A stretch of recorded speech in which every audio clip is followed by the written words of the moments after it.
sees my own silhouette. I'm getting stronger, step by step. The clock is ticking, but there's no time for regrets.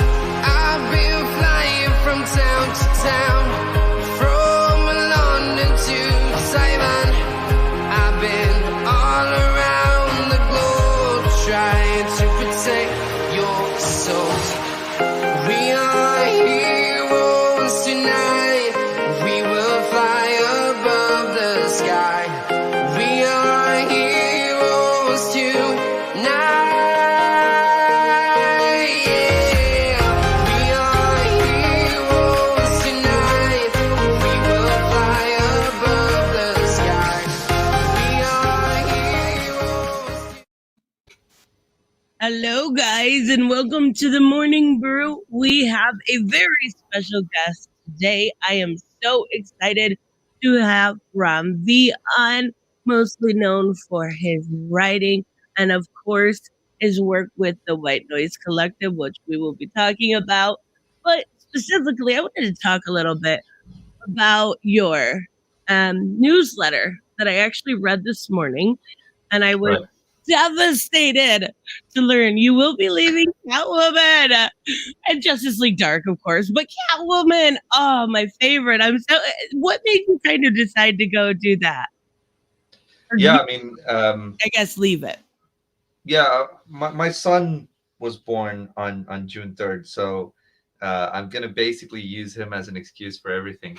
Um, no, I knew that this time around July, August was going to be pretty busy in terms of my personal life, and I had also just signed on to do Venom over at Marvel, and I was doing Swamp Thing, which was a successful book, and I felt that at that time I had to make certain choices in terms of how much work I was doing, because I was also putting aside creator-owned books that I've been working on, just to keep all the schedules, all the plates spinning, and so given that Justice League Dark was essentially a backup, Right.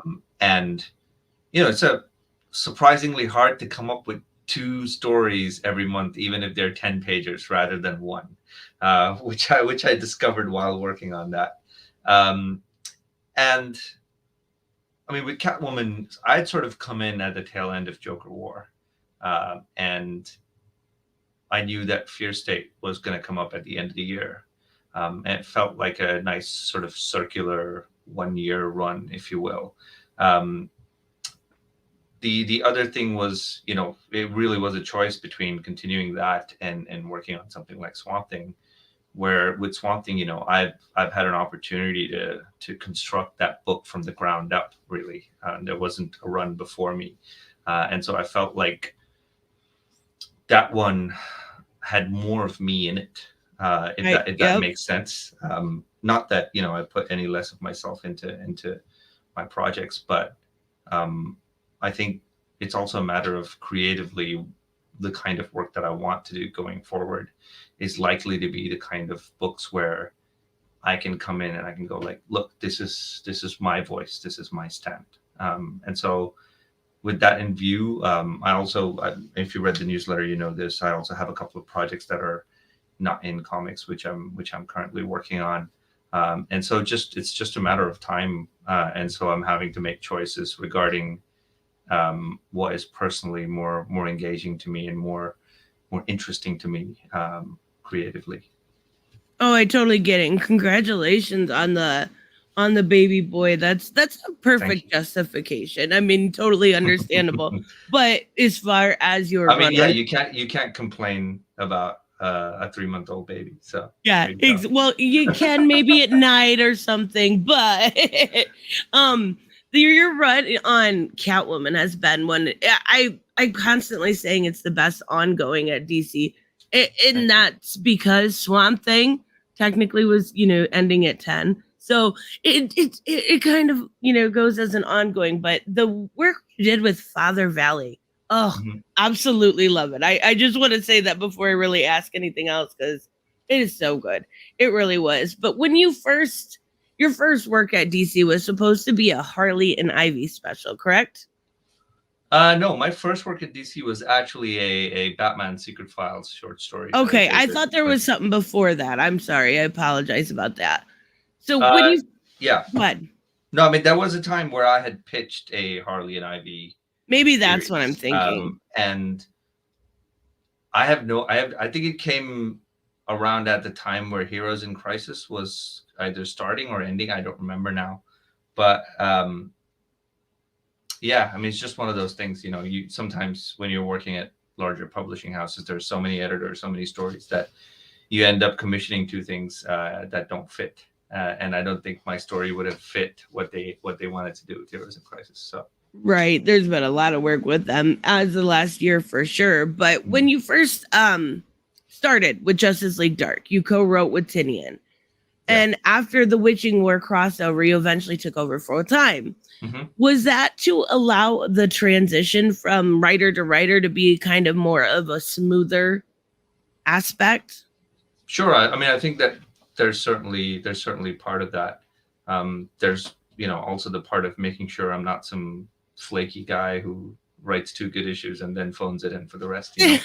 So which happens sometimes. So you want to be sure you want to have steady hands on the project, and I'm sure James had earned the editorial's trust, and it made sense to have him on that first arc. Plus, James had written the story for such a long period of time, and I didn't want. I'm not one of those writers who comes in and goes like, "Yeah, everything that happened before I started doesn't matter." No, I quite enjoy the idea of like, not only does that matter, but all 50 years of this comic book before also matters. So I think it was a matter of coordinating with James, who certainly helped with the plotting of the story and with the framing of that story that I was going to do. So yeah, it was kind of for that reason to have that sort of continuity that we worked together. And then at that point in time, they hadn't approached me to do the ongoing series. I was only supposed to do one arc, and then we were going to see where that went. And yeah, when that arc was done, I believe the response was good. People were interested in the book and happy that the story was moving forward from where James left it off. So I was offered the ongoing series, and I took it on. I mean, that corner of the DCU is certainly one of my favorites. Oh yeah, absolutely. And why did that end up being regulated to kind of the backup in the main Justice League story after, what was it, after Future State, right? Yes. I mean, from my perspective, I didn't go into it too much with the editors, frankly, because large publishing houses going through change and transitions, there's always stuff that gets changed around. There are always plans that comes in, that come in from left field, if you will. And so I'm only, as far as my interactions go, I'm only kind of bothered with the creative side of things. And when I was offered the backups, the editors gave me a choice to say, hey, totally understand if you don't want to continue this, but we're going to be doing these as backups now. And I kind of said, give them to me, because the idea of doing a 10-pager twice a month was interesting to me in terms of creative format, partly because we kind of live in this modern age of decompressed comics, right? Where you get pages on pages sometimes of two characters just kind of wistfully staring at each other, which is an absolutely valid way of writing a story. It is an aesthetic and a tone to it, and I do that at times. But with JLD, I kind of wanted to harken back to those sort of Vertigo days where you could fit like 4 stories into 20 pages. So yeah, that was kind of my endeavor. I said, give me a run where I can just go crazy and pack so much story into 10 pages each time. And I'm glad to see people kind of take note of that, if you will. Oh yeah, absolutely. I'm really enjoying the story with Merlin and everything. But is that ever going to be? Do you have any idea if it'll be collected into a trade together instead? Yeah, I think everything from 59 to 71 Okay. Plus the Justice League Dark Annual is being collected as a JLD trade.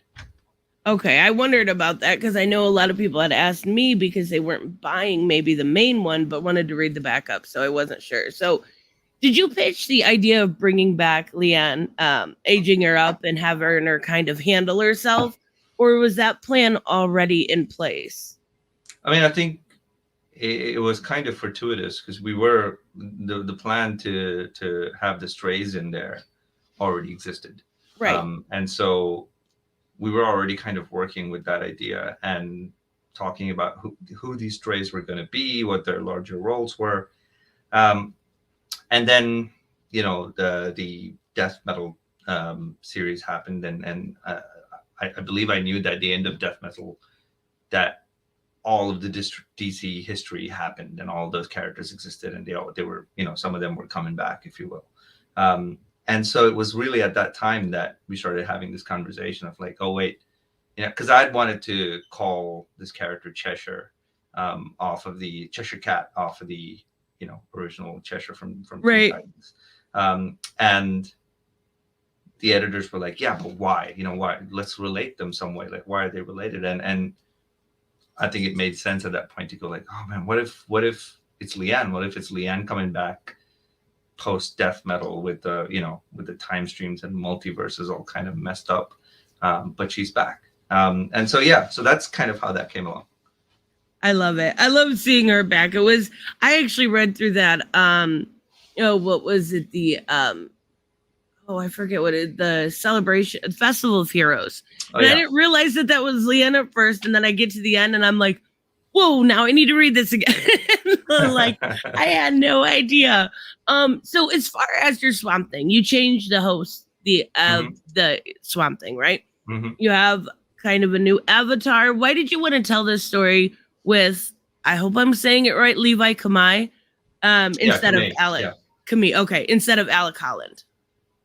Well, I mean, I'm going to answer that in two parts. Okay. Firstly, we never asked this question, like when it's a character chosen that everyone thinks is acceptable to have this kind of host, or everyone's seen this kind of character be a host before. It's never questioned. You never ask why. Like if I replaced, a character, a superhero with another character that was the exact same kind of characteristics as that superhero, no one would question it. Right. So I don't think if people make decisions to bring in, hey, look, we're gonna have fun with this character. We're gonna change who they are in terms of their race. We're gonna change who they are in terms of their cultural background. We're gonna change who they are in terms of their gender.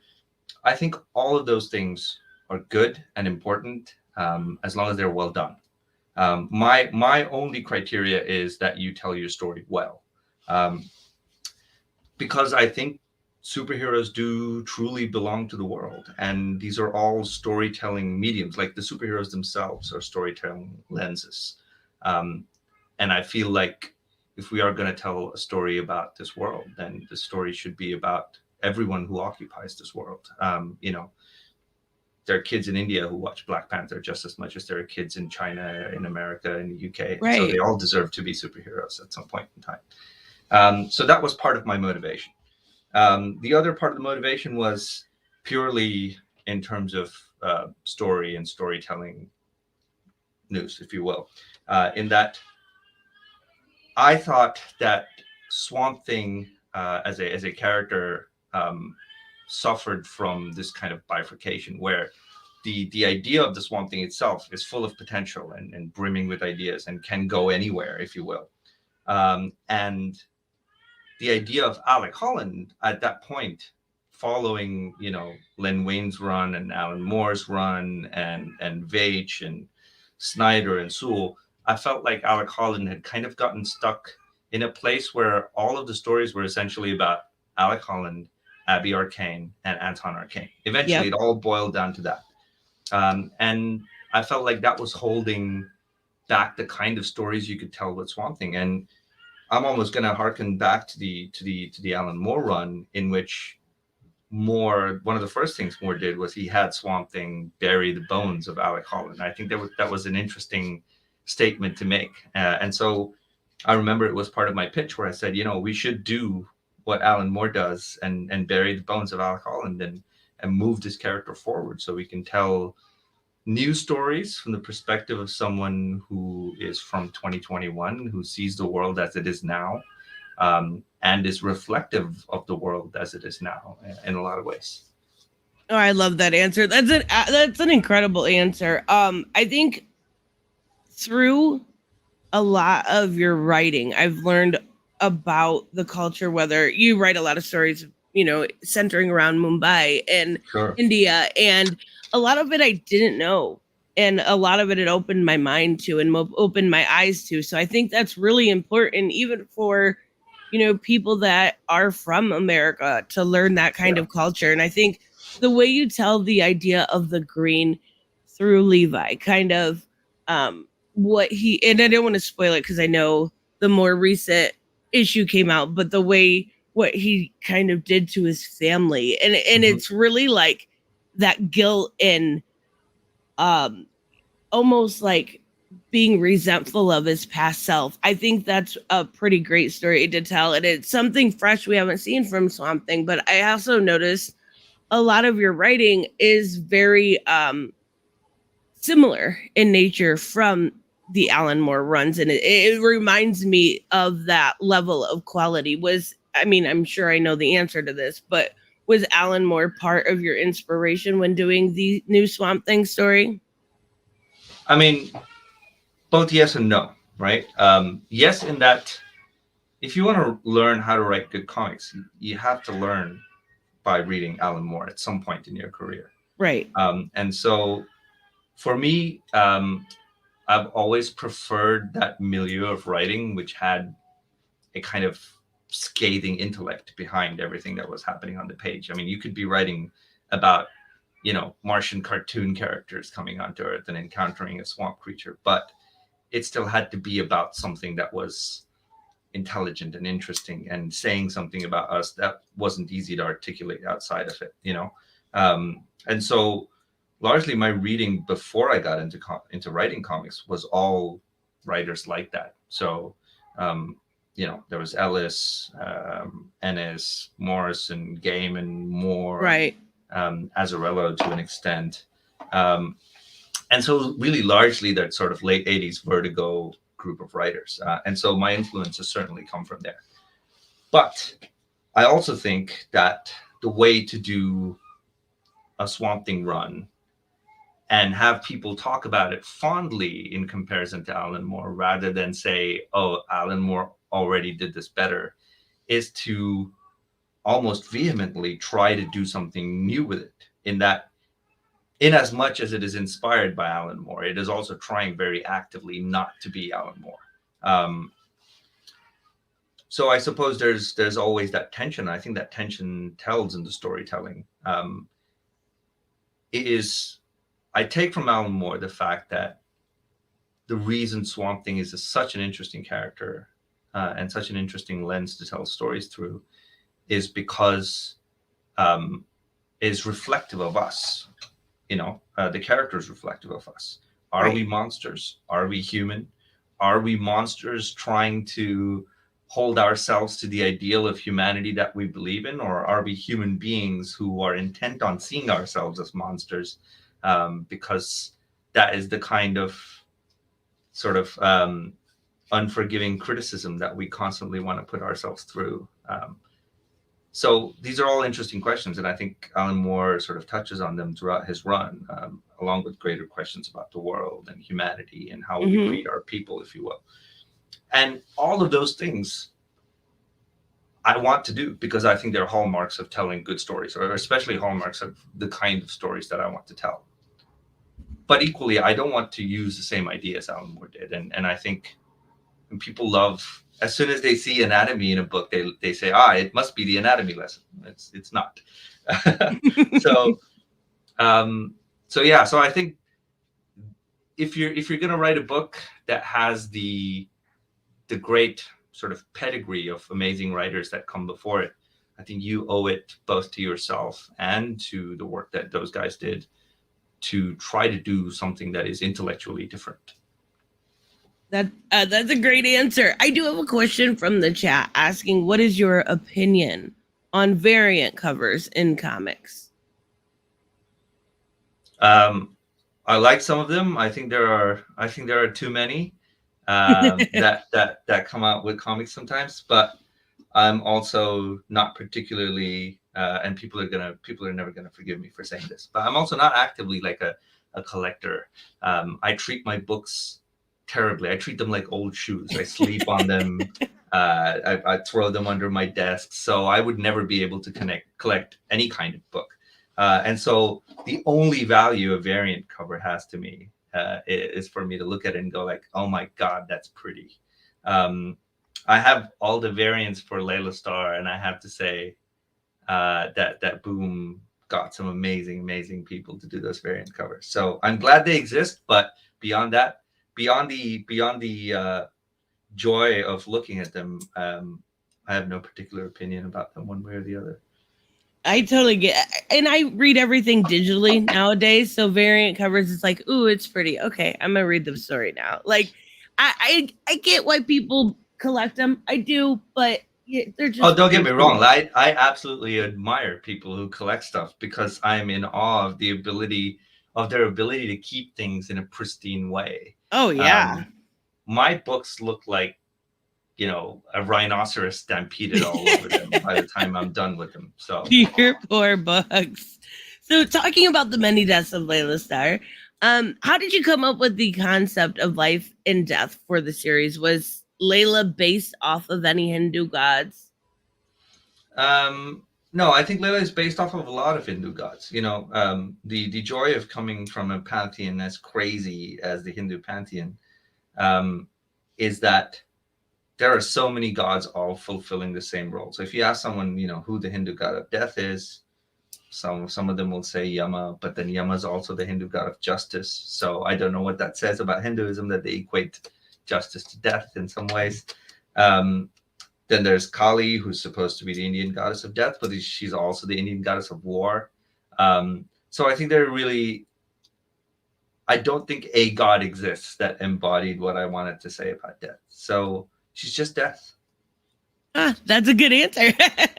um, so when it comes to a lot of your books, including stuff like Paradiso and Gravity Falls, the idea of place seems quite central in a lot of your storytelling, and Yeah. usually a lot of it taking place in Mumbai. Is there, from somebody who hasn't seen much more than cornfields in America, how was living in Mumbai inspiring you as a writer when you first started? I mean, to be honest, all of my stories are inspired by place. If you think about it, Catwoman is, um, you know, inextricable from the struggles of Alleytown. Mm-hmm. Swamp Thing is entirely about place, and that it's about every place on the planet, right? I think, or at least the way I think about stories, they're very much sort of grounded in the spaces that people occupy, because I think the way we occupy those spaces is indicative of the way we think about human beings and culture and space and friendships. Like, it's a very weird thing. Like, if you grew up in India, like, you have absolutely no problems with someone standing so close to you in a line that, like, they're brushing up against you. It's not a problem at all. Like, we don't get pissed off by it. But the moment I lived in America for a while, I lived in Philadelphia, and the idea of personal space is very important, right? Right. And I can totally see why. But there are cultural things, and I find that fascinating. That kind of cultural difference. Now, if you translate that to cities, and if you translate that to larger spaces, and the idea that if you're friends in India, you don't really have boundaries. You borrow each other's stuff, you show up at each other's place whenever you want. Um, you're vulnerable, you cry in front of each other. Whereas I find friendships in America are different, and friendships in the UK are different. And I find that the way we treat our spaces says a lot about us as human beings. So they become intrinsic parts of my story. Sorry about that. My phone decided to be a jerk at just the most inopportune moment. But going back to Swamp Thing and Catwoman, having two Ivies, is that something you're continuing off of Jodie Hauser's kind of Harley and Ivy mini, or was that something you originally came up with in your idea of showcasing the green through Levi, and then talking about this other version of Catwoman? Or that's with Catwoman, rather. So I'm going to avoid answering parts of this question because I wondered. this is still part of an ongoing story and I don't give away plot details. But I will say this about the double Ivy appearance in Swamp Thing. And a lot of people tend to forget, like, the green is a conceptual realm. And so I imagine the two combating ideas of Ivy have always existed in that realm on some level. Maybe one of them was quieter. Maybe one of them preferred to hide away in the forest, but they were always there. And I find that to be an interesting idea. I think Ivy's a better character when she is of that dual nature. And I know some people see her as a hero and some people see her as a villain, but I think the most interesting character, like, there's no villain to me that is more interesting than a villain who is doing things with the intention of doing good things. And there's no hero who's interesting to me who isn't having to combat their own negative impulses from time to time, or at least coming across choices where they could make poor choices from time to time. And so I think that duality is very important for a character.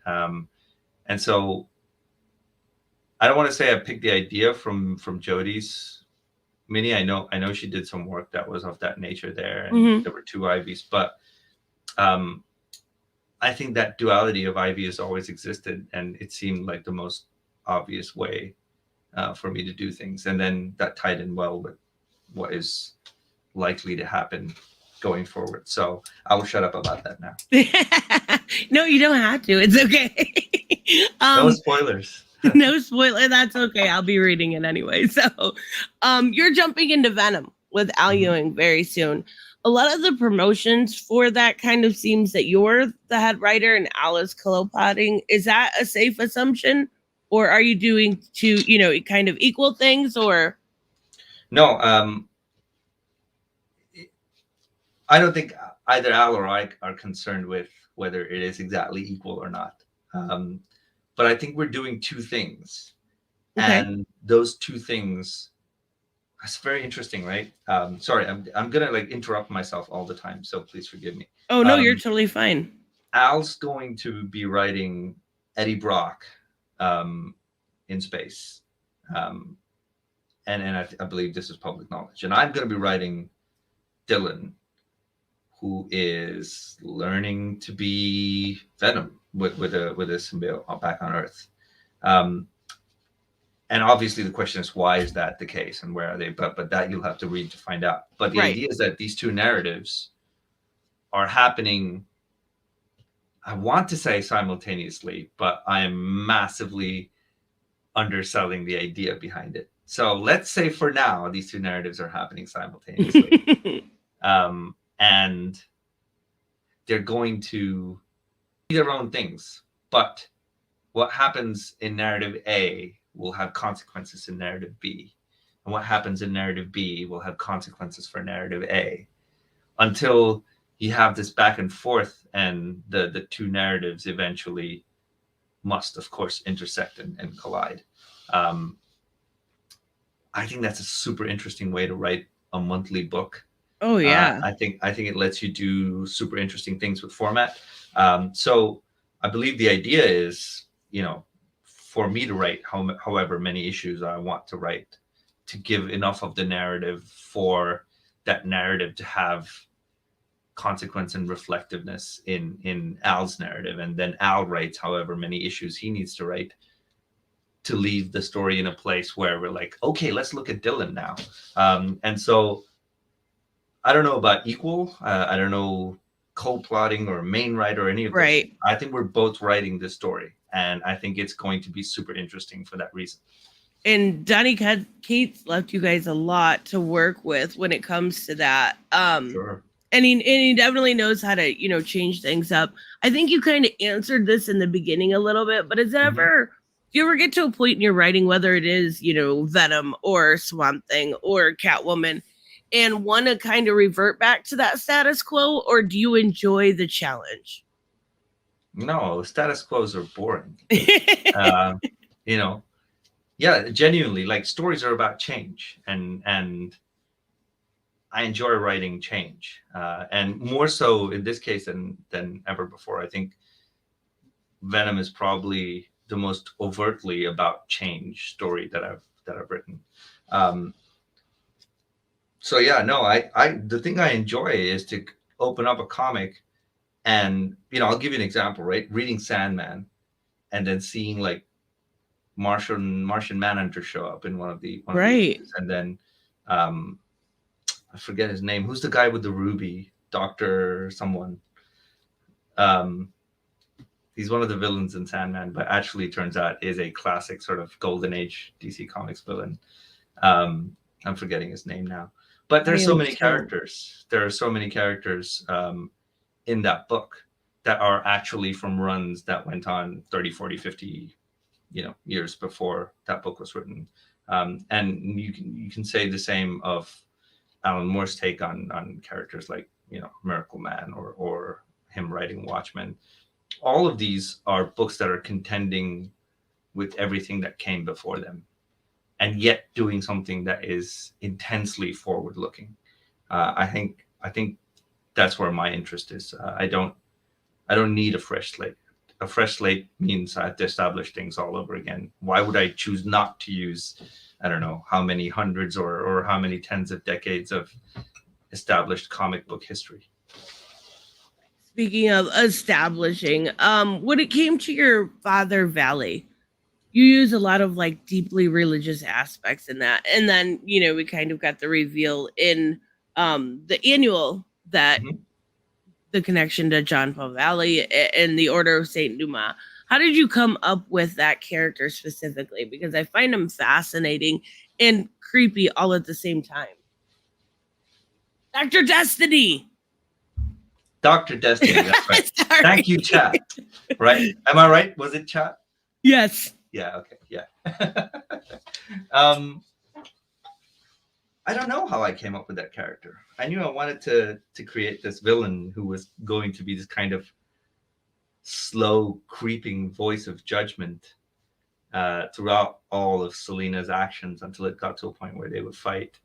And I think that was the word, like the voice of judgment. I think that was the line that said, okay, he has to be like a religious creep who's constantly judging all the actions you take according to what his or her religious book says. I found that idea fascinating. And yeah, part of the reason I kind of made him Father Valley is because I think aesthetically I was really enamored with the idea of there's an anime called Hellsing, which is again like tinged with all sorts of biblical intonations, but is actually about vampires and vampire hunters and all of that. But yeah, I kind of wanted to do something in that vein and kind of wanted to pull from there. So that's why I did it. I'm sorry, there's no deeper intellectual reason for it. Oh, that's okay. I like how we're finally seeing Catwoman have her own rogue that was created for her.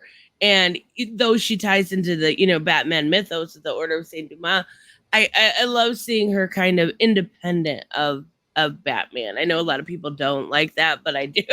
I personally like them separate. I mean, why does a character have a book if it's not about her? Exactly. So yeah. Can you tell us a little bit about the White Noise Collective? Yeah, the White Noise Collective is a bunch of a bunch of very good writers, including myself. It has Dan Waters, Alex Packnadel, and Ryan O'Sullivan as part of the group, and then Casper Wingard and Aditya Bidikar are our honorary members, if you will. Yeah, and we kind of started off because I believe it was 2015, and I was visiting my first ever comic book convention, which was Thought Bubble, and I had chatted with Ryan O'Sullivan online on forums, which were still a thing back in the day, and yeah, I met up with those guys, and I believe it was the year Dan and Casper had just put out Limbo from Image, which was an excellent comic. I read that, and obviously I'd read Ryan's work as well, and there was this real sense of, I think we were all coming with similar, if not the same, influences into comics, and we wanted to tell and make similar kinds of stories, and so over the course of the year that followed, I think we exchanged notes on each other's works and talked our ideas through with each other, and just kind of grew into a creative friendship. And then 2016, 2017 came along, and we were like, look, I think we should just call ourselves a creative studio, and start putting these white noise things on the back of our books, so people know when they're picking up a book from either Dan or Alex or Ryan or me, that they're going to get a certain kind of story. There's an expectation of a certain aesthetic to that book.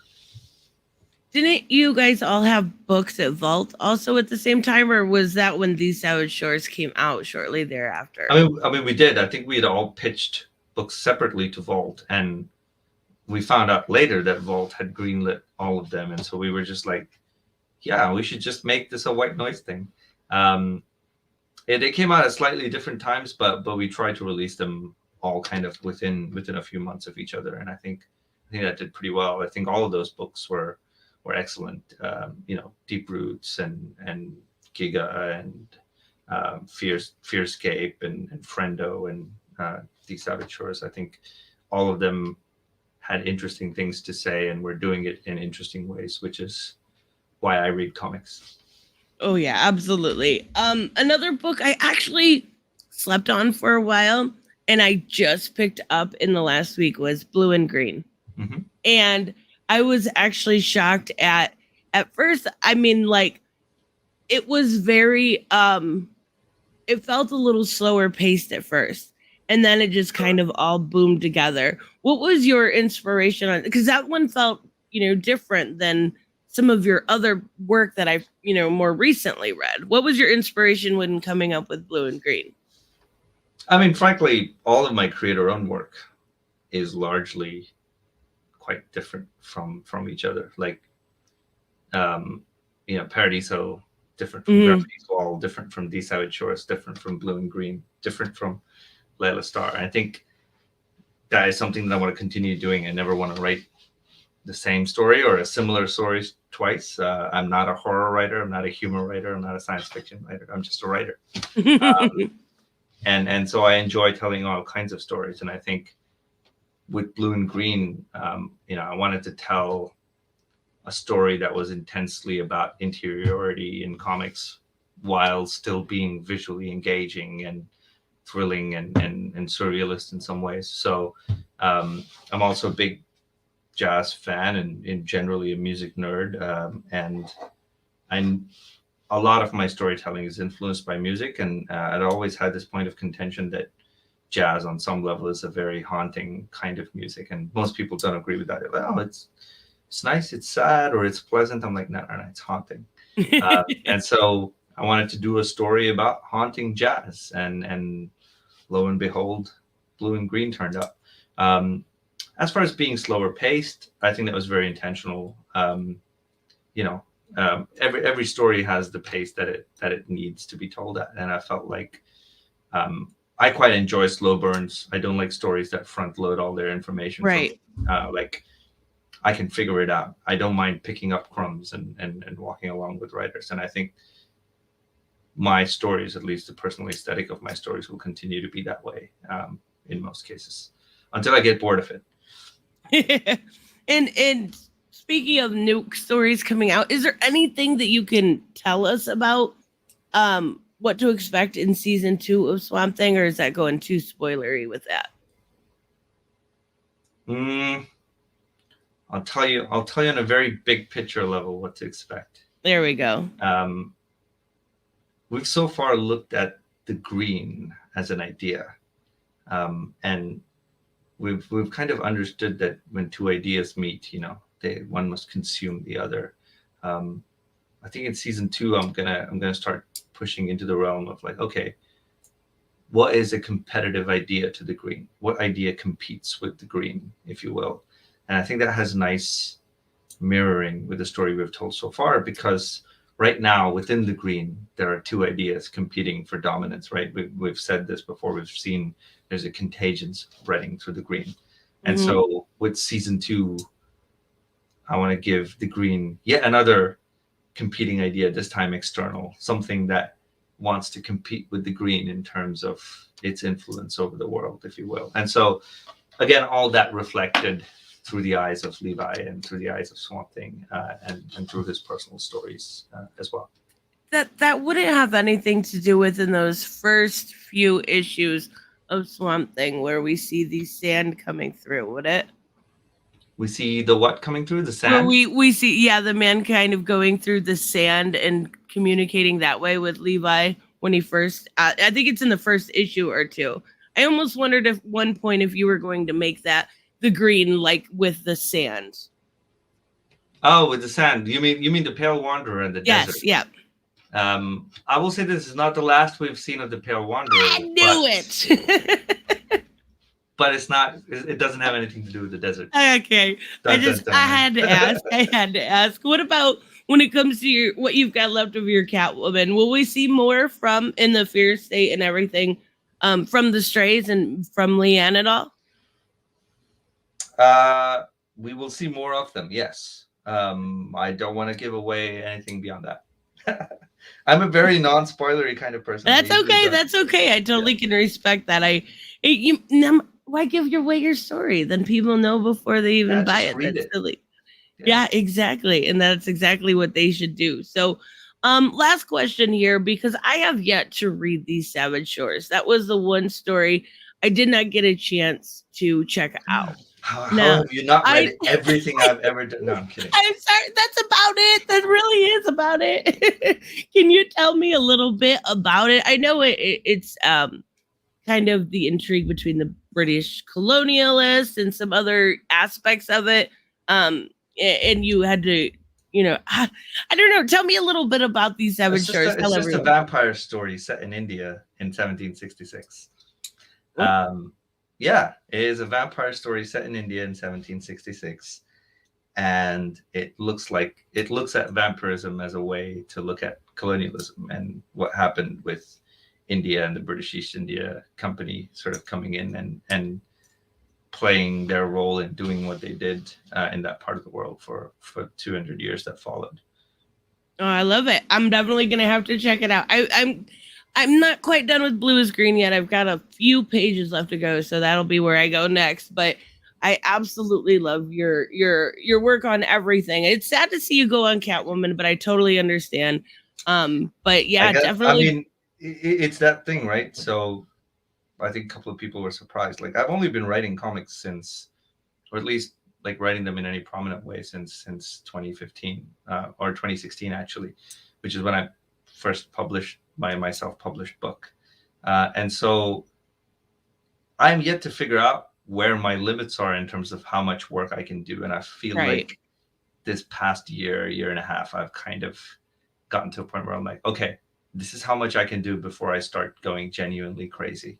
And so now that I know that, I have to pull back from a certain projects so I can get myself to a place where I'm kind of having fun and happy again with like, okay, this is the amount of work I can genuinely do and still find time to, sit outside on my porch and stare at the sky every once in a while.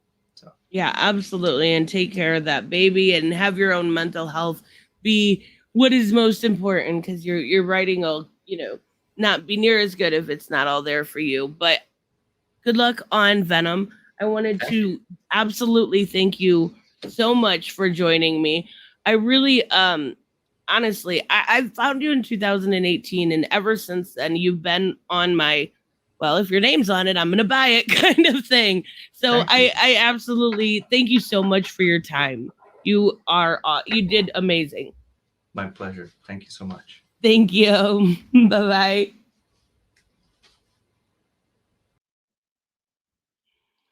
Oh, that was so great.